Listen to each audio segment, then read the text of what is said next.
Mesdames, Messieurs, bonjour Frédéric Denré, j'allais dire logisticien, non, journaliste, inféodé aux questions d'environnement depuis 25 ans et depuis 8 ans pour l'AICTL, Green Logistique, le Maritime Day à une époque, heureux d'être là comme chaque année pour un sujet qui peut sembler bateau, un mot valise, la mutualisation, tout le monde le regarde, ce mot, chacun y voit ce qu'il a envie d'y voir. J'ai fait une petite recherche dans la littérature. La mutualisation intéresse beaucoup de monde, on en discourt beaucoup. C'est souvent les mêmes exemples qui sont donnés, d'ailleurs un peu comme la livraison urbaine fluviale, c'est toujours les mêmes exemples qui sont donnés. Et pourtant, ça progresse et ça avance tellement que si vous avez pris le temps de lire, de parcourir, le dernier rapport du GIEC hier, ce que j'ai fait, vous tapez supply chain.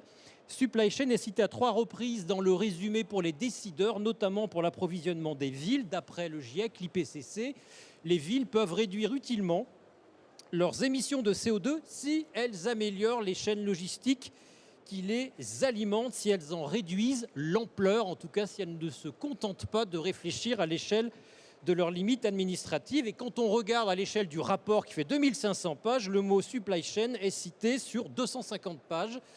Ce n'est donc pas anodin, le terme optimisation est employé régulièrement. Alors ce rapport sera comme tous les autres évidemment mis sous un pied de chaise ou pour caler une armoire. En tout cas, la chaîne logistique en fait partie. Pour en parler, mesdames, messieurs, merci d'accueillir alors Fabien Brégé. C'est vous qui en plus êtes la puissance invitante, donc vous aurez l'honneur de parler en premier. Merci. Alors attendez, je reprends mes petites... Non, vous vous présenterez vous-même. Ensuite, Alain Cohen, voilà, directeur général Prism. Christian Rose, responsable environnement, transport et logistique chez CGI. Carlos Vasquez, tout là-bas au bout. Alors c'est pas Michelin, c'est Stellantis. Voilà. Tariel Chameroy, DB Schenker. Monsieur Brégé, je vais vous demander à tous, pour vous, la mutualisation, c'est quoi? Je sais que je vous ai posé la question au téléphone avant. J'ai posé la question à plein de gens. Il n'y a pas de définition identique. C'est comme le mot agroécologie. Chacun voit midi à sa porte. Fabien Brégé, pour Nomadia, c'est quoi? Écoutez, ma propre définition, hein, oui. coup, pour moi, la mutualisation, c'est le fait de mettre en commun les moyens de transport logistique entre plusieurs... J'ai oublié de citer Christophe Rippert, pardonnez-moi. Je vous en prie. Excusez-moi. Bienvenue Christophe. Oui, la mutualisation, c'est le fait de mettre en commun un ensemble de moyens logistiques, de transport, entre plusieurs donneurs d'ordre. Donc plutôt que d'avoir des flottes dédiées et propres, propriétaires, d'utiliser des flottes partagées. Voilà une définition pour moi qui est, on dirait, assez simple de ce terme. Vous êtes le PDG? PDG de Nomadia. Enfin, CEO, PDG. CEO, ça fait, voilà, c'est pareil. Comme à l'ancienne. Exactement. Nomadia, en quelques mots. Nomadia est une société française qui existe depuis plus de 30 ans. On est leader français des solutions SaaS pour les professionnels itinérants, c'est-à-dire qu'on accompagne les entreprises dans la gestion de leur flotte commerciale, leurs techniciens de maintenance ou leurs activités de livraison pour les chauffeurs-livreurs avec des outils métiers pour, sur le terrain, avoir des applications qui les aident à être plus efficaces et surtout d'optimisation de tournée. Donc Nomadia est le fruit du rapprochement de 3 entreprises qui sont très connues, qui ont chacune d'elles 30 ans, GeoConcept, Danem et BNB Market, voilà, qui se sont rapprochés pour être plus forts et pouvoir concurrencer au niveau international les grands acteurs que nous connaissons tous. Hein. Et donc aujourd'hui, on est présent avec 165 000 utilisateurs dans le monde, on est présent dans 27 pays. Et donc on vient d'ouvrir l'Italie, on essaie d'avoir un beau développement commercial avec des produits qui sont vraiment à l'avancée technologique dans l'aspect de la logistique principalement, vu qu'on parle de logistique aujourd'hui. Donc la mutualisation rime avec l'optimisation des tournées. Tournées, exactement. Bon. Donc c'est vraiment, ça fait plus de 20 ans, l'entreprise a 30 ans, mais ça fait plus de 20 ans qu'on travaille dans l'optimisation de tournées avec dernièrement de l'intelligence artificielle, avec des problématiques de flotte hybride, avec aujourd'hui des complexités pour les logisticiens d'organiser des tournées avec à la fois des flottes moteur explosion, moteur électrique. Donc ça paraît simple parce qu'en fait la tournée reste la même problématique de logistique, mais il faut prévoir la phase de rechargement des véhicules. Et quand on travaille avec des techniciens de maintenance ou des chauffeurs-livreurs, c'est un temps de perdu, c'est une perte de productivité. Et donc dans nos algorithmes d'optimisation, entre autres, on prévoit les périodes de recharge de véhicules au moment où, par exemple, le technicien va faire une intervention chez un de ses clients. Donc on a fait le mapping de toutes les zones de recharge électrique en France, plus le mapping des clients de nos clients. de façon à pouvoir anticiper ces zones de recharge des véhicules électriques. Et donc nos algorithmes voilà, ont ajouté un élément complémentaire de complexité. Et c'est important parce que je pense que les logisticiens ne vont pas du jour au lendemain bouleverser leur organisation en passant au 100% électrique. Et il faut prévoir une phase de transition et donc on les accompagne dans cette transition, passant de l'explosion à l'électrique et peut-être demain l'hydrogène, on verra. En tout cas, on est là pour ça. Là, vous m'avez fait un édito, là. Vous avez résumé l'activité de votre entreprise Oui. en moins de 2 minutes. Bravo. Oui, ben, merci. Ariel Chameroy, vous allez faire pareil. Directeur RSE, livraison urbaine, vous corrigez si je me trompe, DB Schenker, président de la commission développement durable de l'Union TLF. Vous fêtez vos 150 ans, enfin pas vous, mais DB Schenker. Pour DB, pour vous, la mutualisation, c'est pas récent, c'est l'essence même de votre métier, vous allez me dire? Oui, je crois effectivement, la question de la mutualisation, c'est la naissance même de l'entreprise. Donc 150 ans, vous le dites, premier transport entre Paris et Vienne en Autriche, avec une approche en chevaux. Du train pour faire la partie, le tronçon principal, et puis de la livraison après à Vienne. Et puis depuis, effectivement, l'entreprise s'est déployée avec le même concept finalement, d'apporter la massification, la mutualisation, la convergence des volumes sur certains tronçons, les tronçons de préacheminement, les tronçons principaux, la traction, comme on dit, que ce soit aérienne, maritime ou fluviale ou ferroviaire ou routière, et puis le dernier tronçon de la livraison. Donc, pour nous, l'ADN même de cette entreprise, c'est effectivement cet objet qu'on est en train de discuter aujourd'hui. Donc, ça serait notre définition, effectivement, pour cette entreprise. Mais pour, en fait, la plupart des entreprises qui sont autour de de cette massification, de ce groupage. Et donc, on est nombreux, effectivement, à faire ça depuis longtemps, toujours, et où il y a encore des marges de progrès. Je pense que c'est des marges de progrès qu'il faut qu'on discute. Eh bien, c'est ce dont on va discuter tout à l'heure. Christian Rose, responsable développement, environnement, logistique, transport, à la Confédération du commerce de gros. Oui, Et Confédération du commerce de gros. Donc, par définition, les grossistes sont des acteurs qui mutualisent, puisque leur objectif, c'est de fournir à leurs clients une palette la plus large de produits possibles en un minimum de temps. Maintenant, sur le plan logistique, bien évidemment, ils sont amenés à organiser des tournées pour aller livrer leurs clients. Et par définition, une tournée est un acte de mutualisation, puisqu'on met dans un camion autant de clients que l'on peut. Et si je devais donner une définition de la mutualisation, c'est peut-être tenter de, seul ou à plusieurs, de consommer le moins de ressources possible pour transporter la plus grande quantité de marchandises dans un espace-temps le plus réduit possible, de façon à optimiser aussi l'utilisation du temps. oui, ça paraît, parce que vous dites paraît évident, moi je l'entends depuis 10 ans et pourtant... Et ça se fait. Voilà, ça se fait, mais c'est pas si facile dans tous les secteurs. Vous nous expliquerez pourquoi c'est plus facile pour le vôtre, peut-être que pour d'autres. Monsieur Cohen, Alain Cohen. Bonjour, bonjour à tous. Directeur général de Prism, qui est Prism. un pure player de l'activité 4PL du groupe Bolloré Logistics, mais comme une filiale indépendante et totalement neutre. 4PL, un organisateur général de la logistique. Voilà, nous on met en performance et on simplifie les processus de nos clients dans un environnement international. Dieu sait si c'est bouleversé actuellement. Et pour moi, la définition de la mutualisation, un petit peu comme Christian, je compléterais par le fait que c'est une chasse au gaspillage de chaque instant et qu'il est temps, au-delà d'en parler aujourd'hui, il est temps qu'on agisse. Et le 4PL, c'est un intégrateur opérationnel intéressant pour le faire. Ça veut dire que vous êtes quoi, un tiers de confiance, celui dont tout le monde parle dans la mutualisation, que tout le monde recherche? J'aime bien le terme de tiers de confiance parce que nous, pas simplement on optimise les processus et la performance de nos clients, mais on crée aussi de la transparence. On explique aussi comment on est performant. Et c'est une intégration opérationnelle qui est intéressante pour faire collaborer de façon horizontale. Les Américains parlent de collaboration logistique horizontale. Et je trouve que le 4PL, donc là je ne suis pas en train de faire l'apologie de Prism, hein, mais le 4PL en tant que tel, Prism et les autres, peuvent être des solutions opérationnelles bien pragmatiques pour mettre en place ce concept dont on parle tant et qu'on utilise si peu.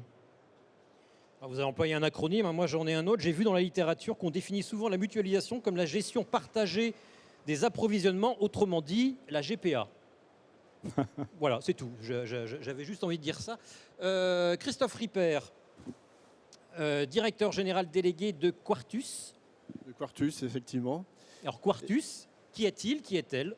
Alors Quartus est un promoteur ensemblier urbain sur 3 métiers, du résidentiel, du tertiaire et des bâtiments logistiques. Donc en logistique, on intervient sur la grande logistique, grands bâtiments d'entrepôt, frigo, quai de messagerie, mais aussi et surtout sur la logistique urbaine. Et c'est le secteur dont je m'occupe plus particulièrement chez Quartus. Et l'idée est d'aller à l'encontre de ce que l'on a observé ces dernières décennies, que l'on appelle le desserrement logistique, c'est-à-dire le départ d'outils logistiques liés à l'immobilier, hein, de plus en plus loin des lieux de distribution, avec le bilan assez dégradé que l'on connaît d'un point de vue économique, d'un point de vue social et environnemental. Donc notre objectif, c'est de repositionner en milieu urbain ou de faire rester des surfaces logistiques avec une idée d'optimiser à la fois le foncier urbain, de mutualiser certains équipements de ces bâtiments et de faire des programmations mixtes sur les bâtiments que l'on propose. Programmation mixte à la fois pour insérer le bâtiment dans l'environnement très urbain sur lequel on veut le mettre et aussi pour opérer une péréquation financière pour permettre à la logistique de rester et ou de revenir à un coût acceptable pour elle en milieu urbain dense. Alors vous êtes pile poil, hein, la gestion du foncier, de cette ressource rare qu'est le foncier, dans les recommandations du GIEC, sachez-le hier. Enfin, vous n'êtes pas cité nommément vous, mais en tout cas, ça fait partie des stratégies identifiées, cela dit, depuis des années par le GIEC. Et puis, les entrepôts logistiques, c'est un des chapitres importants du livre dont tout le monde parle, hein, La France sous vos yeux, sous nos yeux, le livre de Jérôme Fourquet. On peut voir une carte de l'évolution, on peut voir l'évolution de la France depuis 30 ans, regarder l'évolution des structures logistiques. Tout à fait. Et donc Quartus est adhérent à Afilog. J'ai oublié de le dire, pardonnez-moi. Qui est une association professionnelle qui regroupe à peu près 120 membres autour de l'immobilier logistique, mais aussi des utilisateurs. Hein. Et Afilog donc, pousse des solutions à la fois innovantes et pousse une concertation notamment avec les services de l'État pour promouvoir une logistique plus durable et plus urbaine dans les milieux urbains en tout cas. En effet, charte logistique signée en juillet 2021 avec le ministère. On en parlera vendredi matin, mesdames, messieurs, à propos du zéro artificialisation net qui est dans la loi climat et résilience, enfin je ne sais plus son nom, peu importe. Carlos Vasquez, Global Purchasing and Supply Chain chez Stellantis et non pas Michelin. Enfin, si je dis Michelin, vous n'allez pas partir en courant. Oui, donc première chose, présenter Stellantis. Donc Stellantis, c'est le résultat du merger entre Fiat Chrysler et PSA Peugeot Citroën. Donc juste pour quelques chiffres, entre 6 et 8 millions de véhicules, 150 milliards de chiffres d'affaires, donc un grand faiseur logistique en France et dans le monde. Donc pour répondre à votre question, finalement, c'est quoi la mutualisation? C'est ce que vous faites tous les jours, entre acteurs différents. Exactement. Et j'allais faire juste une première synthèse rapide. Finalement, la mutualisation, c'est un levier pour faire fonctionner notre supply chain, que ce soit au niveau stratégique, tactique et opérationnel. Donc la mutualisation, c'est vraiment le quotidien pour nous, dans tout notre travail. Donc quand on commence à faire sur la vision stratégique, on commence avec les typiques 3R de reduce, recycle, etc. Et donc aujourd'hui, ce qu'on se rend compte, c'est que finalement, quand on met en place une supply chain, on construit un réseau de transport, que ce soit terrestre, que ce soit maritime, que ce soit via fluvial. On est toujours généralement dans un sens et on a besoin toujours de retour. Donc finalement, même si on est un gros chargeur, on va toujours dans un sens, les head hauls, et on a toujours un peu de souci pour les retours. Dans certains cas, on est capable d'optimiser nous-mêmes nos allers-retours en camion ou en container, mais dans la majorité des cas, même pour des gros chargeurs comme Stellantis, c'est pas possible. Donc finalement, la mutualisation, c'est ce qui permet de chercher une supply chain qui soit optimisée. Même quand on a un gros volume, on a besoin d'autres personnes pour arriver à que les acteurs qui sont dans cette chaîne logistique soient capables de proposer des solutions qui soient fiables, économiques et même qui a une faible empreinte carbone, puisqu'on ne va pas envoyer un camion plein et le faire retourner 1000 km vite. Donc on a vraiment besoin d'avoir un écosystème qui se mutualise. On en parle sur les camions, on en parle sur les containers, mais on peut le regarder sur des exemples de magasins. Dans certains cas, on a besoin de magasins où on a de la proximité parce qu'on a besoin d'une réponse rapide aux clients. On a besoin d'avoir quelques petites pièces proches de nos concessionnaires. Donc on a un petit point de stockage, même en centre-ville, mais on n'a pas toujours la capacité d'avoir un magasin dédié. Et en plus, on ne le veut pas, puisqu'on fluctue. Et la mutualisation permet aussi aux prestataires logistiques d'optimiser le propre spikes and valleys d'activité. Donc ça permet aussi d'opérer d'une façon fiable pour le résultat de livraison au client. Après, on a parlé des camions, donc il y a clairement de la mutualisation dans les camions pour réduire le nombre de kilomètres. Il y a de la mutualisation dans les entrepôts. Il y a de la mutualisation dans les emballages. On peut au lieu d'utiliser de l'emballage perdu, utiliser du emballage qui est retournable. Donc là, on rentre dans une dynamique où on peut le gérer par nous-mêmes et on ne gère pas un vrai pool en transverse entre différents chargeurs. On peut faire appel à des solutions 4PL, comme celle qui vient d'être décrite, pour gérer ces pools de boîtes entre différents chargeurs pour pouvoir bien recycler. Donc, pour moi, la mutualisation, c'est clairement l'élément qui permet d'optimiser et de faire du green design dans notre supply chain. Donc, c'est l'élément clé. On parlait toujours des 3R, du report modal. C'est très bien, mais réellement, quand on arrive à mettre en œuvre une supply chain, ce qui plus green que le possible, l'élément clé, c'est finalement comment on est capable de trouver une mutualisation avec d'autres ou nos flux dans certains cas. Donc pour moi, c'est l'élément clé, c'est l'enabler d'une optimisation logistique. Merci, mesdames et messieurs. Vous posez des questions quand vous voulez, il suffit de faire ça. Voilà. Dans ce cas, un micro s'approche, qui risque d'être porté par moi d'ailleurs, parce que je ne vois personne pour le porter à ma place. L'optimisation, la mutualisation, quand je lis la littérature, les interviews parfois de vous-même, messieurs, notamment de vous, je crois, ou vous, je ne sais plus, il y a une vidéo qui traîne sur Internet passionnante, c'est vous. Il y a un papier ce matin dans les Échos qui en parle un peu. J'ai glané des chiffres, le taux de remplissage des camions n'est que de 67%. La mutualisation permet de faire des gains de kilomètres ou de stock ou d'émissions de CO2 de 10 à 15%. Et pourtant, c'est souvent les mêmes exemples qui reviennent. C'est quand on ne peut pas faire autrement, c'est Pointe de Bretagne parce que la Bretagne est enclavée, donc on s'est mutualisé pour livrer en même temps Carrefour. Ou c'est vous qui me citiez l'exemple, monsieur Chameroy, c'est dans les Alpes et dans les îles, on est bien obligé de se faire confiance. En fait, ça revient comme le chou, ça. Il faut pouvoir se faire confiance parce qu'il y a une question de sécurité des transactions. On ne veut pas partager des informations. Tariel Chameroy, c'est ça le point essentiel qui fait que l'on bute encore sur la généralisation de la mutualisation, ou je me trompe? Il me semble que la mutualisation est large. Enfin, c'est le premier postulat, la mutualisation est extrêmement présente au sein de nos organisations. Une facture sur 3 dans le monde du transport est facturée d'un transporteur à un autre transporteur. Donc c'est énorme. Et donc c'est bien les points supplémentaires qu'il faut aller chercher. Et effectivement, il y a des marges de progrès. Et ces marges de progrès, elles se situent à tous les endroits. Hein. On a parlé de livraison urbaine, on peut parler de massification sur les trains, on peut parler de containers. Enfin, je veux dire, la panoplie des solutions, on les a, on les connaît. Je pense qu'il n'y a rien à inventer. Par contre, pourquoi est-ce que ça n'avance pas? Je pense que c'est ça la question que vous me posez. C'est pourquoi, à certains endroits, il n'y a pas de mutualisation. Et en fait, c'est quand on touche à l'ADN même des entreprises. L'ADN ou le secret de fabrique.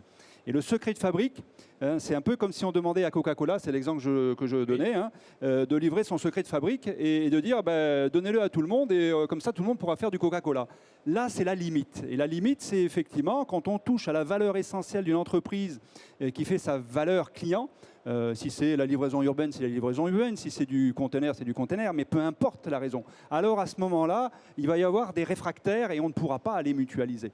Et donc, il ne faut pas opposer, dans un marché ouvert comme le nôtre, il ne faut pas opposer effectivement des gens qui ne peuvent pas se rapprocher, mais bien faire en sorte de rapprocher ceux qui peuvent se rapprocher, parce qu'ils ont des convergences de destination, des convergences de temporalité, ou des oppositions tellement revendiquées, Ils peuvent pas se faire du concurrence. sec et du surgelé, voilà, deux choses qui pourraient être antagonistes, mais finalement on peut peut-être les mutualiser parce qu'il y a deux styles de wagons qui vont ensemble, voilà, et là on peut mutualiser. Donc je pense il faut s'attaquer effectivement à la question de, à un moment donné, laissons aussi les entreprises ne pas mutualiser, parce que sinon on touche à leur raison d'être. Ça veut dire que vous ne pourrez jamais mutualiser un camion avec vos concurrents en Oui, livraison urbaine. je crois qu'on a encore de grands espaces de mutualisation, que ça soit en 4PL, en 3PL ou en transporteur, avec des clients, avec des opérateurs sur la reverse logistique, ça a été mentionné.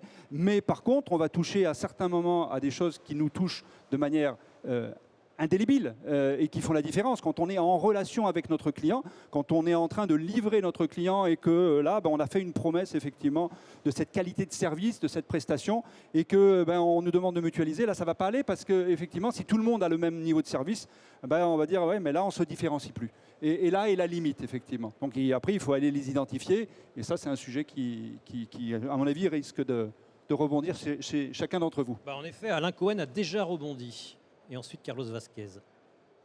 Oui, donc effectivement, un des éléments de difficulté d'implémentation de la mutualisation, c'est finalement à qui profite la mutualisation et à qui profite le crime. Dans le cas où on a un panel de petits moyens chargeurs qui agrègent du volume et acquièrent une masse critique, ça sera sûrement facile puisque tout le monde profite. Bien évidemment, au moment où on rentre sur des concurrents, où on impacte comment ils vont se présenter dans le marché et quel niveau de service vont offrir, effectivement, oui, ça pose du problème. Mais il y a des cas aussi où on a un gros chargeur qui devient un backbone sur un axe, que ce soit un magasin, que ce soit un flux, et qui est celui qui génère la stabilité de cet axe, et les petits qui se rajoutent viennent profiter. Mais qui doit vraiment réellement profiter? Il est clair que si on parle de CO2, et finalement c'est la société, c'est tout le monde.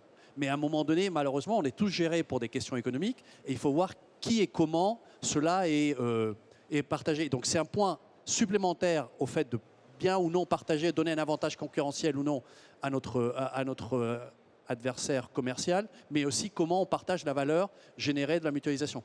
Alain Cohen, c'est vous qui en profitez, vous, le tiers de confiance. Pas assez.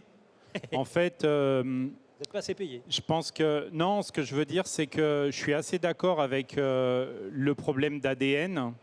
Je pense qu'on est dans un ADN économique qui nous amène à considérer notre environnement comme un environnement concurrentiel, plus comme je me différencie parce que je contribue plus à la société.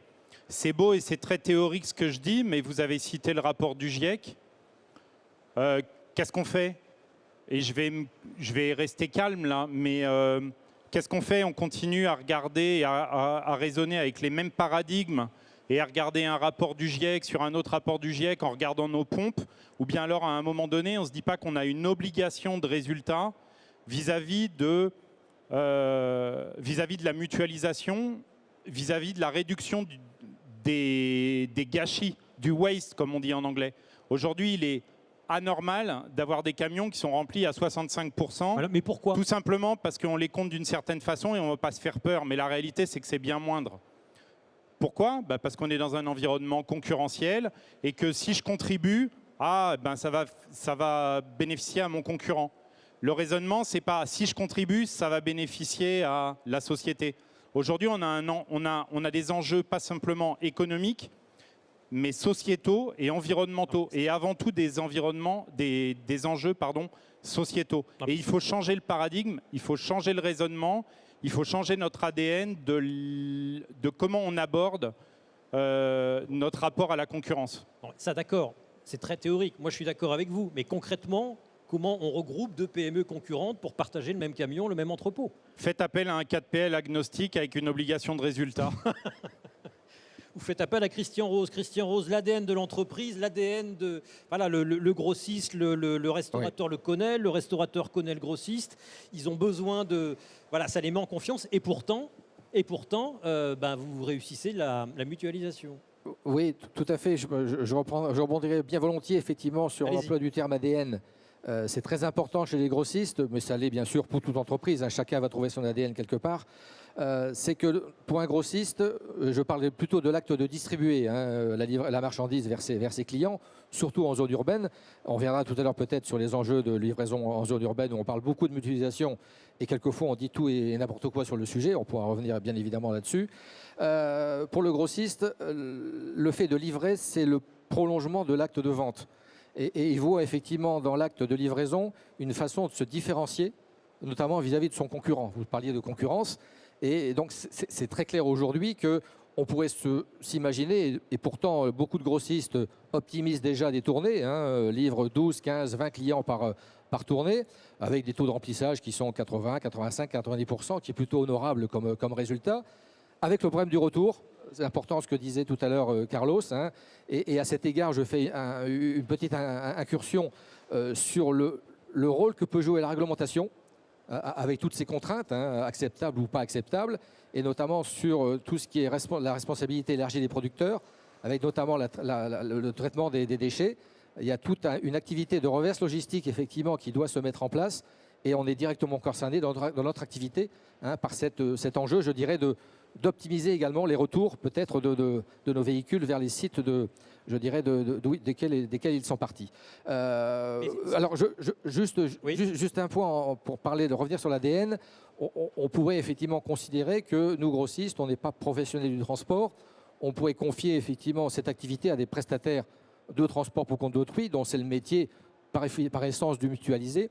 Mais là, on se trouve confronté à des enjeux de nouveau commerciaux, avec des pratiques, ce qu'on appelle chez nous, de désintermédiation, où le fait pour nous de confier effectivement à un prestataire de transport à la fois notre logistique d'approvisionnement et de logistique de distribution pourrait présenter le risque effectivement de voir le transporteur aller directement voir nos clients pour assurer le transport en direct. Voilà, donc il y a tout un enjeu, je dirais, qui dépasse largement, je dirais, tout ce qu'on peut imaginer sur la mutualisation. Il y a de véritables freins qu'on ne peut, me semble-t-il, effectivement gommer que grâce à un tiers de confiance. Et ça, c'est quelque chose qu'il faut que nous creusions. Actuellement, sur Rungis, il y a une expérimentation qui est menée par 4 grossistes qui font déjà des tournées, mais qui estiment qu'ils ne sont pas suffisamment bons en termes d'optimisation et qui sont en train de travailler ensemble pour optimiser encore davantage cette logistique dans le cadre d'une expérimentation qui est menée au départ du mine de Rungis. C'est-à-dire ils partagent les mêmes camions, les mêmes tournées? Voilà, l'idée c'est de s'adosser à quelque chose d'existant pour venir, je dirais, nourrir une logistique pour l'optimiser au maximum. Donc c'est des démarches qui sont intéressantes.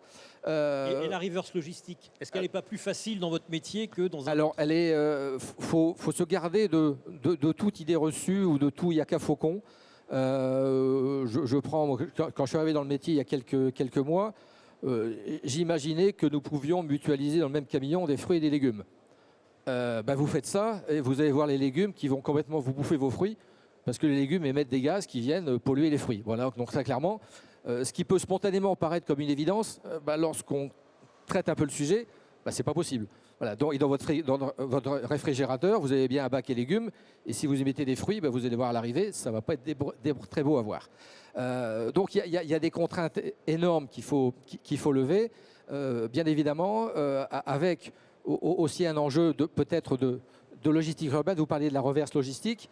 Lorsqu'on est dans le cadre d'une tournée, on aimerait pouvoir, après avoir livré son premier client, remettre dans le camion les éventuels déchets qui pourraient être amenés à nous donner. Vous les invendus ou les... Mais vous allez mélanger dans un véhicule des déchets et des marchandises propres. Donc ça n'est pas possible. Donc il y a des contraintes, je dirais, matérielles qui font qu'il y a des limites, effectivement, à toute perspective de mutualisation. Alors, il y a sûrement d'autres choses à identifier, à réfléchir. Demain, la reverse logistique, on peut parfaitement imaginer des logistiques dédiées à la reverse logistique. On va livrer, effectivement, on optimise aujourd'hui la livraison. Pourquoi demain ne pas optimiser la récupération des déchets? Ça se fait déjà dans certains secteurs, notamment les déchets électriques et électroniques. Tout ça est bien orchestré par l'éco-organisme qui est en charge de ce sujet. Sachant que c'est un principe physique de thermodynamique, on n'arrivera jamais à 100% de recyclage, c'est pas possible, on n'arrivera jamais à 100% d'optimisation, même avec vous, Fabien Brégé. Oui, effectivement, la mutualisation aujourd'hui, si on le repositionne, on en parle aujourd'hui parce qu'ils ont fait face à 2 gros enjeux de société. Le premier, c'est la problématique de décarbonation. On commence à parler depuis un certain temps. Et toutes mes félicitations pour avoir lu les 2500 pages cette nuit Non, je les ai du parcourus. GIEC. Donc un enjeu de décarbonation de notre environnement et un deuxième enjeu lié à la crise en Ukraine qui fait qu'on on est face à une augmentation du coût du pétrole et les entreprises se posent des questions importantes de survie pour certaines face à ce coût-là. Et donc beaucoup d'entreprises qui n'avaient pas pensé l'optimisation de tournée aujourd'hui font face à cela et se disent déjà je peux gagner 15% tout de suite, ça fait face à l'augmentation du coût de 15% du coût du pétrole. Et le côté bénéfique de ces crises, c'est que ça oblige les gens à sortir un petit peu de leur zone de confort et à se poser des questions, à changer les habitudes. On parlait tout à l'heure des freins que certains ne sont pas prêts à passer, aller outre leurs habitudes ou leurs ADN. Je pense que la logistique n'est peut-être pas forcément pour un retailer comme Coca-Cola son point essentiel. Ils pourraient partager ses camions logistiques avec Pepsi Cola, ce n'est pas un enjeu pour eux. Et donc, la tendance qu'on voit aujourd'hui parmi nos clients qui utilisent nos solutions d'optimisation de tournée, c'est la mutualisation dans le sens où ils vont devenir eux donneurs d'ordre et ils vont dispatcher leurs colis ou leurs courriers ou toutes leurs activités de livraison sur un ensemble d'acteurs logistiques et c'est eux qui vont prendre en charge ce dispatching. C'est-à-dire qu'ils imposent un petit peu nos outils à leurs fournisseurs qui eux vont pouvoir dans leur camion à la fois avoir les colis de nos clients et les colis d'autres entreprises. Un enjeu qui est derrière ça aussi, c'est une notion de sécurité, donc de traçabilité. Alors ça peut être par rapport à l'alimentation, là c'est un enjeu d'hygiène, voilà, mais par rapport aussi à la sécurité, il faut assurer une traçabilité de l'information. Si on mutualise, il faut savoir qui prend l'objet, à qui on le remet et suivre ce flux-là. Et ça doit être effroyablement complexe quand on mutualise. Est-ce que cette complexité peut ne pas faire peur aux clients ? Alors ça faisait peur, on va dire, au début quand on est les premiers à tester. Et maintenant, voilà, les premiers acteurs qui se sont lancés dedans, on va dire qu'ils ont peut-être un peu essuyé les plâtres, ou en tout cas ils ont appris en marchant. Et aujourd'hui, ça se passe très très bien. Il y a beaucoup de cas très positifs de mutualisation de forces logistiques. On a beaucoup de nos clients qui n'ont plus leur propre flotte de transport ou qui ont des flottes mixtes, à la fois les leurs et d'autres acteurs du marché. Et je pense qu'on va dans la bonne direction aujourd'hui et la crise va nous aider à pousser un peu les portes et à aller un peu plus vite, quoi. Et au niveau du foncier, Monsieur Ripper, concrètement, finalement, ça paraît presque plus simple. On est en entrepôt, on partage, chacun à ses mètres carrés, il y a un espace commun de consolidation des commandes. Vous y êtes poussé de toute façon par le zéro artificialisation net, par les zones de faible émission. Finalement, c'est vous, de fait, le tiers de confiance physique. Vos immeubles logistiques sont des tiers de confiance. Effectivement, sur la logistique urbaine, le foncier étant rare, on va essayer de faire une programmation qui maintiendra des cellules individuelles pour chacun des opérateurs en général. Mais on va mutualiser certaines parties de ces immeubles. Je pense à des cours de livraison, des cours de manœuvre, où là, on aura clairement une mutualisation. Chacun n'aura pas sa propre cour pour aller livrer sa propre cellule. Ça prend beaucoup trop de place et là-dessus, il y aura clairement une mutualisation. Alors, si on va aller au-delà de mutualiser certaines parties du bâtiment, c'est-à-dire aller jusqu'à mutualiser une cellule, c'est-à-dire en général quand on a des cellules dans lesquelles on a du cross-docking, ces cellules elles sont utilisées 12 heures par jour et il y a 12 autres heures où il n'y a pas beaucoup de trafic qui sont constatées à l'intérieur de cette cellule. Le problème, c'est que si on veut mutualiser cette cellule auprès de 2 opérateurs logistiques, en général, ils veulent utiliser cette cellule au même moment dans la journée, sur les mêmes horaires. Donc la mutualiser, c'est un peu compliqué. Donc on a poussé la réflexion en regardant d'autres activités que la logistique qui pourraient mutualiser des surfaces à d'autres moments de la journée. Et dans les réflexions que l'on a menées, on s'est aperçu, mais c'est peut-être pas la seule activité qui pourrait mutualiser des surfaces avec la logistique, on s'est aperçu que le remisage, par exemple, de bus en milieu urbain pouvait être compatible avec une certaine mutualisation de l'activité logistique. Alors pour 2 raisons. La première, c'est que les bus roulent plutôt le jour et sont stockés durant la nuit. Donc ils libèrent l'espace le jour et ils utilisent l'espace la nuit. La logistique, c'est un peu l'inverse. Elle utilise la surface le jour et elle la libère plutôt la nuit. Vous optimisez les horaires en fait. Voilà, Au exactement. maximum. L'autre raison de cette mutualisation, avec cet exemple d'activité, c'est que stationner des bus sur un espace, c'est à peu près les mêmes gyrations que pour les véhicules industriels. C'est les mêmes poids de charge au sol. Et lorsqu'on a des véhicules électriques, c'est les mêmes besoins de charge électrique, de puissance en tout cas.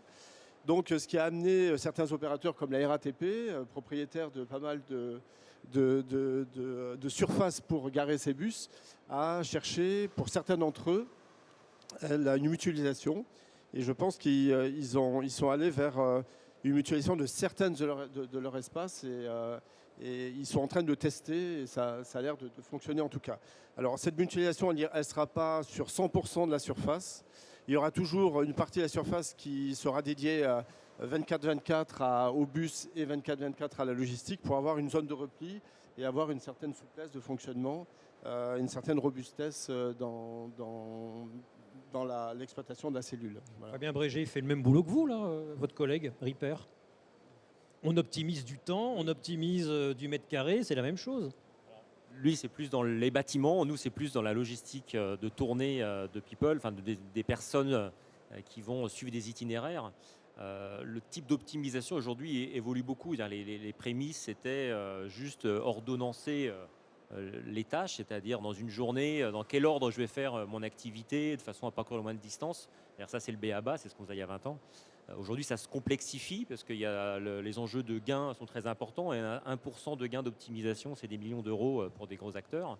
Et donc, les complexités sont liées aujourd'hui à prise en compte de multicritères. C'est-à-dire qu'on va imaginer une flotte où vous avez 1000 véhicules, vous avez 50 000 objets à distribuer. Et en automatique, le logiciel va prendre en considération les horaires, des points de livraison, à quel moment on peut livrer, les problématiques de stockage dans les véhicules, les problématiques de météo qu'on prend en compte aussi aujourd'hui et va dispatcher en automatique vos 4000 colis sur la centaine de chauffeurs en un seul clic. Et donc, On peut tout modéliser. On peut tout modéliser. On peut dire à une entreprise, là, si vous mutualisez, vous allez faire X% sur votre tournée d'économie de carburant. Déjà, on a des statistiques moyennes. On sait qu'on est entre 15 et 25%. Donc, au minimum, c'est 15% pour quelqu'un qui n'est pas équipé du tout.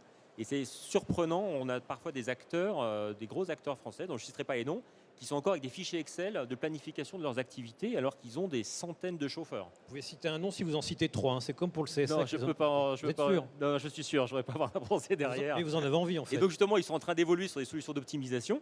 Et c'est tant mieux parce que justement, ils se rendent compte du gain d'efficacité à la fois dans le planning, dans le respect des horaires de livraison. Parce que si on ne planifie pas, on n'est pas très précis quand on donne un horaire de prise de rendez-vous pour une livraison de machine à laver chez un client, par exemple. On ne donne pas de 8h à 18h rester chez vous. Grâce à nos outils de planification sur les sites internet de nos clients, c'est indiqué un créneau horaire d'1 heure. Et on affine même au moment de la livraison, quelques heures avant, on envoie un SMS pour dire on sera là dans 10 minutes. Soyez bien chez vous, ça évite les rendez-vous manqués. Donc ça, c'est très important. Donc on voit que ces entreprises-là, quand elles font le saut de se dire tiens, je vais m'équiper, elles sont surprises de ce qu'on peut leur apporter. Et des gains à la fois pour leurs clients finaux et des gains d'économie qui est secondaire. Mais il faut aussi penser parfois au client final qui n'a pas resté bloqué chez lui toute la journée, on va dire. Christophe Ripper, vous pouvez faire la même chose. Vous avez une modélisation qui vous permet de dire à vos futurs clients vous allez économiser tant et tant. Sur les espaces dédiés à la manœuvre et au stationnement des véhicules pour le chargement, déchargement des marchandises, oui. Ça permet de réduire l'espace utilisé donc derrière le coût d'utilisation. Après, je voulais intervenir sur le fait qu'on peut avoir un autre type de mutualisation. Il y a des exemples qui fonctionnent dans le monde autour de ce concept. C'est le concept de centre de consolidation où on peut, pour un lieu donné, alors c'est soit un quartier commerçant comme au Japon avec l'opération Motomachi, soit un lieu très spécifique comme un aéroport ou comme un downtown, un lieu de concentration logistique en termes de livraison. Avoir un lieu de concentration où on concentre toutes les livraisons et ensuite les marchandises, on va mutualiser les moyens et la livraison en aval pour aller irriguer les différents destinataires. Je pense donc à l'expérience Motomachi au Japon ou à Tokyo, où vous avez un quartier commerçant de Yokohama qui est mutualisé en termes de livraison. Vous avez un centre de consolidation en amont. Toutes les marchandises arrivent là et ensuite elles sont reprises par des véhicules logotés au quartier, des véhicules propres avec des horaires déterminés et les commerçants sont livrés dans des conditions les plus transparentes et les plus respectueuses de la clientèle qui vient s'approvisionner. Mais il n'y a pas ça à l'hypercentre de Rome avec FM Logistique? Il peut qu'il y ait... alors après, il y a d'autres exemples. Hein. Je cite celui-ci, mais il y en a d'autres, vous avez raison. Je citerai un autre exemple. C'est un exemple sur des grandes rues commerçantes, par exemple comme la Ginza à Londres ou l'aéroport de Gatwick, pareil à Londres, où les marchandises sont consolidées dans un centre de consolidation et ensuite sont reportées auprès des différents commerces de l'aéroport pour être redistribuées. Là, vous avez une mutualisation dans le stockage et puis dans la redistribution. Alors là, ce qui a porté les aéroports, en tout cas l'aéroport de Gatwick à faire ça, c'est une optimisation des livraisons, mais c'est aussi une question de sûreté. C'est-à-dire que toutes les marchandises qui rentrent dans l'aéroport sont contrôlées. Ils ont profité de cette entrée sûreté de l'aéroport pour optimiser derrière les livraisons aussi. Daniel Chamberroy, les stocks tampons, vous les utilisez? Oui, les stocks tampons, effectivement, on déploie donc la mutualisation, donc permet aussi de pouvoir avoir des dépôts logistiques plus proches en centre-ville, qui permettent finalement de concentrer la marchandise et de pouvoir mutualiser avec d'autres opérateurs ce fameux dernier kilomètre. Et donc en lien avec, encore une fois, la valeur ajoutée de l'entreprise, c'est-à-dire être capable de proposer le délai souhaité par le client pour cette approche, et néanmoins de pouvoir continuer à massifier sur la longue distance, hein, donc faire en sorte d'approvisionner de Chine, si on prend cet exemple-là, d'arriver jusque sur un secteur français, et puis néanmoins conserver finalement la valeur ajoutée qu'on a sur le dernier kilomètre en ayant ce stock tampon. Donc la mutualisation là travaille à son plein. Je pense qu'on a aussi de grandes marges de progrès aussi sur tout ce qui est report modal et donc ferroviaire et fluvial. Donc ça c'est un gros travail et où quelque part finalement on est tous sur les mêmes corridors, hein, où on a encore des marges de progrès et faire en sorte de pouvoir apporter nos volumes à ces lignes qui avancent les unes avec les autres dans le même sens. Et puis il y a une autre dimension sur laquelle je pense que viendra aussi une mutualisation, c'est sur la production énergétique. Aujourd'hui, on est aussi sur on va dire une transition énergétique, donc on touche beaucoup à des questions environnementales. Seul, on n'arrivera pas effectivement à être capable de produire l'énergie nécessaire localement pour pouvoir bouger tous ces véhicules électriques de demain, hydraulique ou hydrogène du reste. Donc produire en commun de l'énergie à l'échelle du ZAC. Exactement, hein, effectivement, c'est probablement aussi un vrai enjeu sur lequel on a très peu démarré le sujet. C'est de l'immobilier et de la mobilité, c'est le monde de la logistique, de la pure logistique, avec le monde des routiers principalement, qui là peuvent faire un travail en commun pour pouvoir exploiter toute cette capacité de production. Donc il y a encore une fois beaucoup de dimensions où la mutualisation a des lettres de noblesse à gagner. Et je vous remercie d'avoir fait la bande-annonce pour le débat zéro artificialisation nette de vendredi matin. On parlera de ce sujet. Alain Cohen, je prends dans l'ordre, ensuite Carlos Vasquez et Christian Rose. Alain Cohen. Moi, ce que je voulais ajouter, c'est par retour d'expérience, ce dont on s'est rendu compte, c'est que on arrivait à avancer. Alors aujourd'hui, très pragmatiquement, on le voit au sein de différentes divisions d'un seul et même groupe chez les clients. Mais on arrivait à mutualiser, à optimiser et à créer très concrètement de la valeur quand il y avait une véritable ambition autour de ça, qui se décline, comme je l'ai dit tout à l'heure, avec l'intégration opérationnelle dans les processus opérationnels, c'est traduit, et deux, avec des objectifs clairs, et avec à la clé de ces objectifs même des gain share. Et c'est pour ça que je parle d'obligation de résultat en fait. Des objectifs donc, pas des promesses. Parce que quand vous avez comme objectif un objectif associé à un partage de gains ou une prise de risque, donc nous chez nous quand on parle de gain share, on parle de pain share aussi, eh ben, les choses avancent très concrètement parce que c'est un véritable objectif en soi. Et ça, c'est des éléments qui sont importants pour revenir au thème de la conférence, comment passer de l'idée à la réalisation très concrètement. Voilà. Intéressant. Carlos Vasquez. Donc pour rebondir sur ce que disait Alain, c'est comment on passe du concept à la mise en œuvre. Je pense qu'il y a deux éléments clés qui ont été cités, mais très de passage. Un qui est le rôle des intégrateurs et l'autre le rôle des infrastructures. Aujourd'hui, et je vais focaliser surtout sur l'infrastructure d'abord puisqu'on n'en a pas parlé, aujourd'hui pour développer des solutions, il faut un volume, il faut une prise de risque, un gain, pay and share. Donc aujourd'hui, on ne peut pas aller sur des solutions avec un seul chargeur. Il faut avoir un certain nombre de chargeurs, non seulement pour les allers-retours, ce qui est basique, mais même pour que ça soit sur de l'électrique, que ça soit sur de l'hydrogène, que ça soit sur ce qu'on veut. Aujourd'hui, sans mutualisation, on ne va pas être capable de faire un changement de paradigme parce qu'on n'a pas la masse critique et personne ne va prendre le risque de façon extrêmement claire. On ne va pas borner d'électricité un chemin, on ne va pas mettre de l'hydrogène si on n'a pas suffisamment de masse critique pour faire que cet investissement soit bien rentabilisé. Donc pour moi, mutualisation permet aussi l'investissement, il permet le développement de solutions. Et dans ce domaine, on en a parlé un petit peu avant, il devient extrêmement important, et Alain le disait sur la mutualisation à l'intérieur de business unit dans une même société, qui est un cas, mais aujourd'hui, dans beaucoup de boîtes, on a besoin d'avoir d'intégrateurs qui nous viennent nous dire ah, il y a cette possibilité, parce qu'il y a quelqu'un d'autre qui fait, ou il y a un mouvement où on a des retours vides.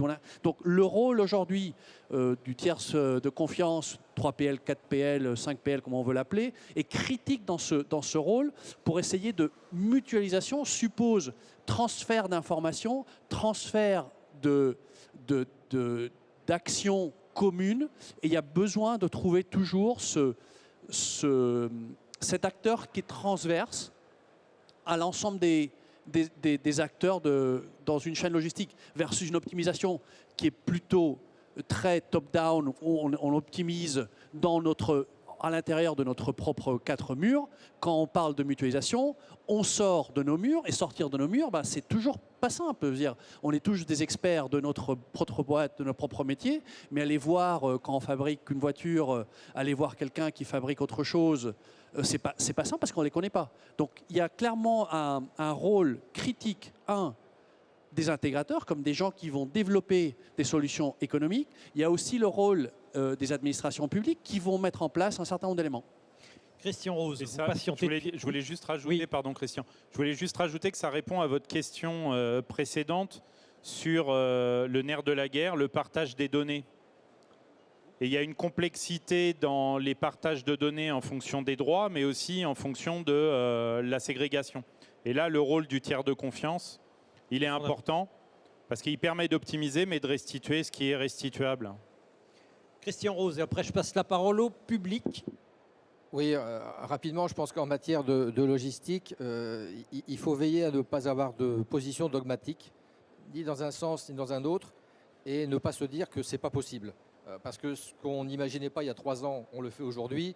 Et si on se retrouve dans 3 ans ici à cette même tribune, on découvrira qu'on a fait des choses qu'on n'imaginait peut-être même pas faire aujourd'hui, et notamment grâce à l'intelligence artificielle, puisque je vois sur la diapo, effectivement, on parle d'optimisation grâce à l'intelligence artificielle. Ceci étant, quand je dis ne pas avoir de position dogmatique, je rebondirai volontiers sur les propos de Christophe qui évoquait le centre de distribution, de consolidation et de distribution. N'oublions pas que ça reste effectivement ce type d'organisation.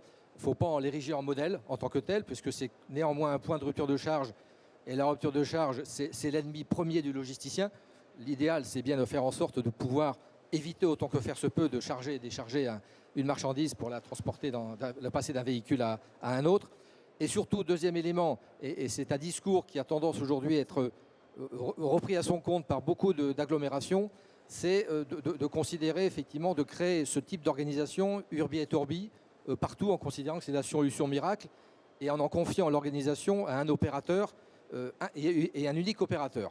Et là, je pense qu'il faut veiller, premièrement, à ce qu'au travers de ce type d'organisation, on ne cherche pas à démutualiser les flux qui sont déjà aujourd'hui mutualisés et optimisés, et qu'on ne cherche pas à mutualiser des flux qui, quoi qu'il en soit, ne le seront jamais. Je reviens à mes fruits et mes légumes de tout à l'heure. Et troisième élément qui me semble intéressant de garder présent à l'esprit, parce que de plus en plus, au plus on avance dans le temps, au plus on entend cette notion de service public, de fret, de service public logistique. C'est très désagréable. Et je crois qu'il faut que, je crois que c'est vous, monsieur, qui le disiez, il faut bien que la logistique reste dans la sphère concurrentielle privée et qu'elle reste entre les mains des acteurs économiques privés. Je vois où vous voulez en venir, Christian. Mais bien sûr, on avait préparé tout ça, donc c'était bien évident que j'allais y venir. Et je crois qu'autant il appartient au pouvoir politique, quel que soit son échelon, son niveau, de fixer des grands objectifs, autant je crois à la mise en œuvre de ces objectifs, il faut les laisser entre les mains de ceux qui savent faire, à savoir les entreprises, les acteurs Pas des économiques. collectivités comme certaines veulent, prétendent le faire. Mesdames, Messieurs, y a-t-il des questions? Je suis sûr que oui. Si vous levez la main, je me précipite vers vous, micro à la main. Ah bah non, il y a mademoiselle ou madame est derrière déjà avec un micro. Y a-t-il des questions, mesdames, messieurs? Ne soyez pas timides en général. Un bras se lève, une forêt de bras naît derrière. Ne me détrompez pas, sinon je vais devoir meubler jusqu'au bout. Je sais meubler, mais c'est fatigant de meubler, vous n'imaginez pas. Vous n'avez pas une question? Chers collègues. Oui, merci madame.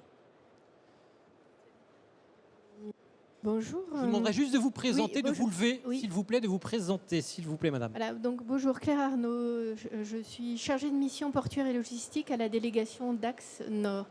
Et je voulais savoir, il y a un monsieur a dit, voilà, on attend aussi des choses, il y a un rôle pour les administrations publiques.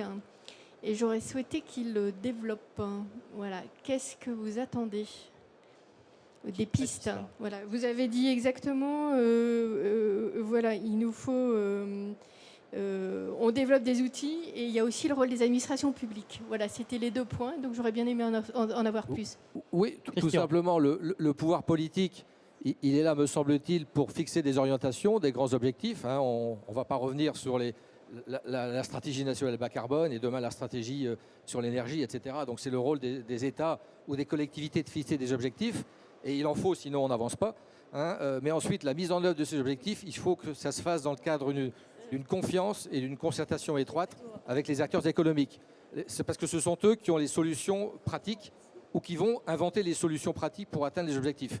Mais surtout, mon message, c'est qu'il n'appartient pas, me semble-t-il, à une commune, hein, si on parle de logistique urbaine, à venir demain devenir une autorité organisatrice de la logistique. Ce n'est pas son rôle. Elle n'est pas compétente pour ça. Elle ne le sera jamais. Hein, laissons les acteurs économiques et laissons la concurrence se faire, parce que c'est grâce à la concurrence qu'on va encore augmenter la qualité et aussi baisser les coûts. Si demain on crée des rentes de situation, une rente de situation, je dirais, donnée à un acteur économique pour 10 ans, il n'améliore pas sa qualité et il s'enrichit sans que ça n'apporte aucune valeur ajoutée à quiconque. Voilà, c'était le sens de mon message. C'est vrai, certains voudraient que les AOM, les autorités organisatrices de la mobilité, deviennent des AOML.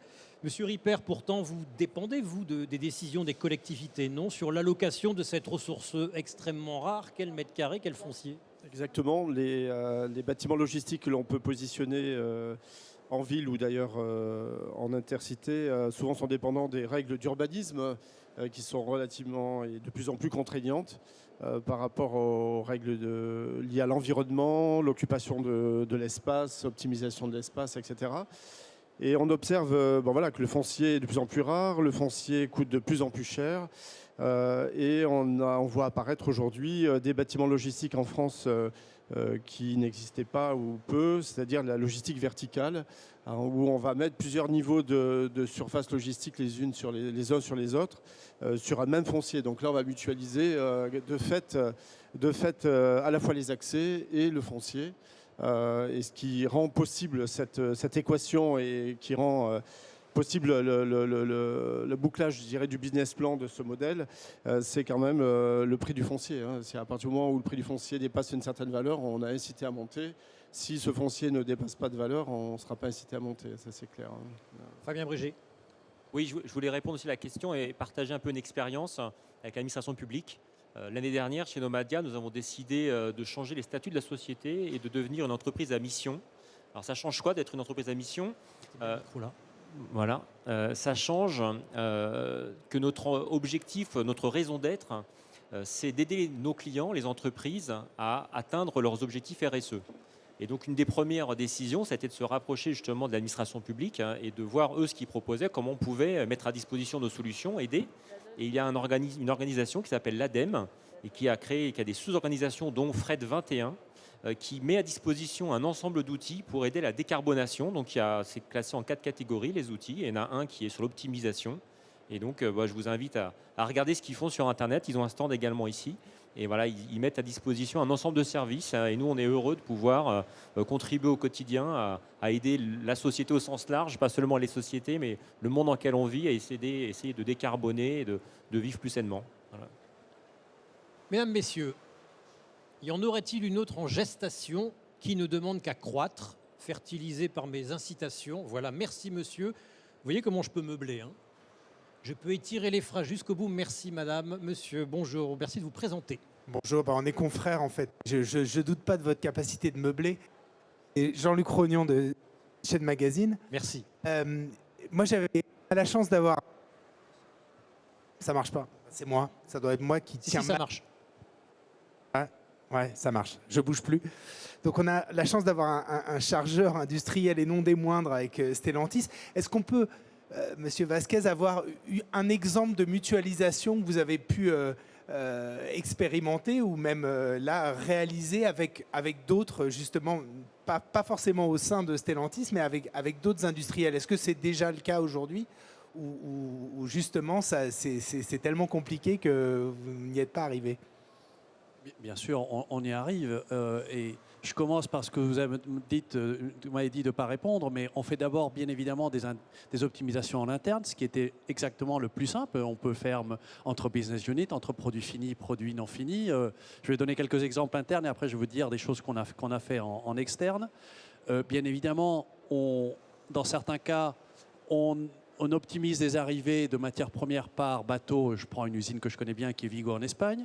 Et on ressort des voitures et des trailers qu'on envoie vers Saint-Nazaire. Donc on a réussi à stabiliser un flux en aller-retour et passer de la route à passer aux voies maritimes dans ce cas-là.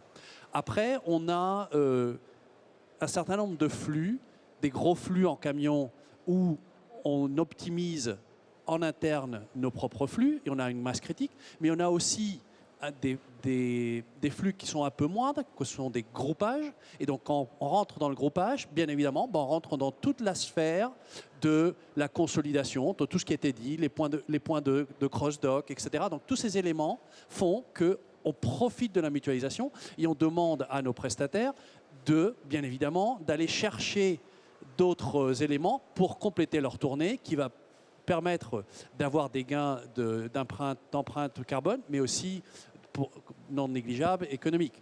Donc bien évidemment, où on cherche de l'optimisation étant un grand chargeur, comme vous l'avez dit, c'est plutôt là où on est petit et on a besoin d'autres pour pouvoir optimiser.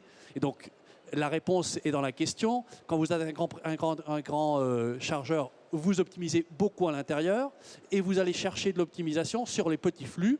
Et donc là, on a toute la palette qui a été dit ici d'optimisation de tournée. Et je pense à tout ce qui est les pièces de rechange, où on passe par des points de stockage intermédiaires, où on a des points de stockage en centre-ville, etc. Donc effectivement, la réponse générique, bien évidemment, sans dévoiler de secret, oui, effectivement, on profite de cet élément de mutualisation. Et bien évidemment, on le fait justement là où on est petit et on a besoin de support pour s'optimiser. Est-ce que j'ai répondu à votre question? Y a-t-il une dernière question? Oui. Alors, il y a 2 questions encore. On va déborder, c'est pas grave. J'en profite. Et ensuite, Tariel Chameroy, vous ferez le mot de la fin. Monsieur, bonjour. Oui, présentez-vous. Oui, bonjour. Christophe Sureau, Société Surale Sassic. Nous sommes un importateur et un petit fournisseur de la grande distribution en conserve de produits alimentaires. Nous sommes venus aujourd'hui sur ce salon pour trouver des prestataires qui puissent mutualiser nos livraisons de palettes pour la grande distribution, parce que c'est une demande des distributeurs. On a fait le tour un peu des stands. On parle de mutualisation, de massification. Pas l'air de trop connaître. Ce qu'ils connaissent, c'est le pooling. Alors, j'ai appris quelque chose aujourd'hui, le pooling. Mais à première vue, ce n'est pas quelque chose qui, parmi les prestataires logistiques et de transport, sont proposés pour des petits fournisseurs comme les nôtres.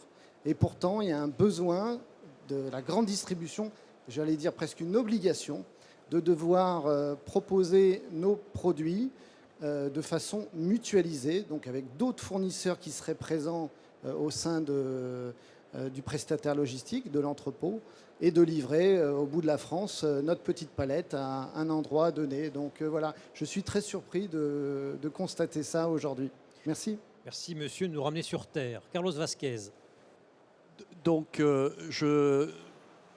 ayant eu il y a très longtemps à passer dans la grande distribution, ce qu'on avait vécu il y a 25 ans, quand on était encore jeune, c'était que l'ensemble des acteurs de la chaîne logistique de la grande distribution mettaient des points de stockage où on pouvait, nos fournisseurs, ramener nos produits. Et d'ailleurs, ça fait partie de choses que les groupes automobiles font aussi. On met des points de stockage où les gens peuvent apporter leurs marchandises et mutualisent le leg 2, qui est généralement celui où il y a plus longue distance. Donc en général, de mon expérience, on profite beaucoup de la capacité de certains prestataires, notamment dans tout ce qui est le groupage, pour bénéficier de cette mutualisation. Et groupage veut dire mutualisation, de facto. Donc effectivement, j'entends votre point. Je pense qu'il faut aller chercher un certain nombre d'acteurs qui sont sur un segment très particulier et vous pourrez trouver, vous, des solutions. Moi, je suis chargeur, je peux vous dire, on en parlera si vous voulez off the record, mais effectivement, on peut toujours trouver, il faut aller chercher le bon acteur qui est capable de vous offrir cette solution. Évidemment, si vous allez voir, je regarde Carreras qui a surtout des camions complets, mais il a aussi des plateformes, il ne va rien vous proposer. Si vous regardez dans d'autres directions, je vois des Bolloré qui fait de l'intégration, il va être capable de vous proposer. Je pense qu'il faut trouver le bon acteur qui est capable de faire du groupage ou du pooling, comme on dit en anglais. Une petite dernière, il y avait monsieur. Oui. Bonjour. Bonjour, Tristan Ballarin, je travaille pour la société Teamwork, qui est une société qui est spécialiste en intégration et en transformation digitale. Et on a parlé de mutualisation, mais la mutualisation est une résultante d'un partenariat, de collaboration. On n'a pas tellement entendu ces mots-là. Quand on va parler, il s'agit par la mutualisation de devenir quelque part copropriétaire de la supply chain et de bien définir quels vont être les intérêts de chacun à coopérer. On a l'impression qu'on est quand même assez loin de ça aujourd'hui et qu'on va, ne serait-ce que sur de la planification partagée, parce que bien évidemment pour mutualiser il va falloir trouver des optimisations en ayant des données en amont et des prévisions en amont qui soient fiables. Donc je pense que la technologie va pouvoir nous apporter quelque chose, mais il faut que les sociétés soient prêtes aujourd'hui et les entreprises soient prêtes à devenir copropriétaires d'une supply chain. Et donc je voulais avoir votre avis sur cette question.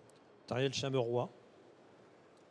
Écoutez, oui, pour vous donner quelques orientations, oui, vous avez raison. Le digital, et ça a été mentionné, hein, et tout ce qui a trait à la blockchain, c'est-à-dire l'anonymisation finalement des données, est probablement un vecteur important de cette mutualisation. Alors évidemment, et là, ça va dépendre des différents acteurs. Alors, je vais pas. Nous, notre ADN, il est encore une fois autour de la mutualisation. Et je vais vous donner quelques chiffres quand même pour corroborer ces éléments. 36 000 tractions qui partent tous les jours au niveau européen, avec en moyenne 100 à 200 clients qui sont dans le même camion. Alors, c'est peut-être une porte ouverte, mais je veux dire, la capacité de massification, elle est bien là, et on est un acteur parmi tant d'autres. Si on rentre sur la question de la livraison urbaine, ne serait-ce qu'en France, on a près de 22 villes dans lesquelles on mutualise avec d'autres acteurs le dernier kilomètre, avec des vélos cargo et d'autres moyens de livraison moins carbonés, et qui font qu'effectivement on consolide avec d'autres tout ça. Et on arrive à le faire, pas toujours avec justement cette anonymisation. Donc je pense qu'on peut aussi faire beaucoup de choses sans l'informatique. Vous me permettrez, parce que bien souvent on va trouver des excuses. Autour de ça, mais évidemment que le digital et la question de l'anonymisation des données est un élément clé. Mais il ne faut pas non plus qu'on se cache derrière pour avancer, parce qu'il y a beaucoup de choses qui existent déjà dans les TMS et les WMS qui permettent d'avancer, et ne nous privons pas de ces avancées. Voilà ce qui me permet de partager les TMS, quoi, trouver le moyen de le faire. Carlos, ensuite Alain. Bon, on fait le dernier tour de table, rapidement. Donc je partage tout à fait l'approche que M. Ballarin avait. Quand on parle d'optimisation, on est plutôt en vertical. Quand on est en mutualisation, on est plutôt en horizontal. Et les éléments qui vont permettre cette mutualisation, c'est quand on est au niveau plutôt stratégique, au green design, on est plutôt sur le partage de l'information, savoir qui va faire quoi et comment on organise de façon générique les flux. Mais quand on est dans la mise en œuvre, on rentre dans tout ce qui est le partage de la donnée et de la capacité à la partager de façon rapide, qualitative et anonyme. Donc pour moi, il y a 2 temps. Et un des éléments qu'on a aussi évoqué avant, mais on ne va pas revenir sur ça, c'était finalement qui bénéficie de cette mutualisation et de ce partage. Et c'est un élément qu'on a bien discuté et je le conviens bien, ça peut être un élément qui peut permettre d'accélérer. Quand on le disait, on a une taille plutôt petite et moyenne, mais quand on a un déséquilibre entre les chargeurs dans cette mutualisation, ça peut être généralement un frein. Alain Cohen. Oui, alors oui, on touche à la collaboration et c'est la raison pour laquelle on parlait de collaboration logistique horizontale d'une part, et d'autre part, par rapport à votre question, vous touchez à la stratégie à la base essentielle qui est insourcing ou outsourcing. Être copropriétaire d'une supply chain ou co-utilisateur d'une supply chain si effectivement vous la outsourcez avec des éléments de transparence, bien entendu. Mais encore une fois, ça peut être un projet commun et ça peut être un objectif dans une démarche d'outsourcing qui est un volet de mutualisation qui soit ensuite rajouté. Parce qu'au bout d'un moment, il faut commencer le projet par du pragmatique, par du concret et des objectifs clairement définis. Ouais. Christian Rose. Et le dernier truc que je voulais dire, c'est que non, je ne suis pas d'accord. On ne peut pas se passer du digital.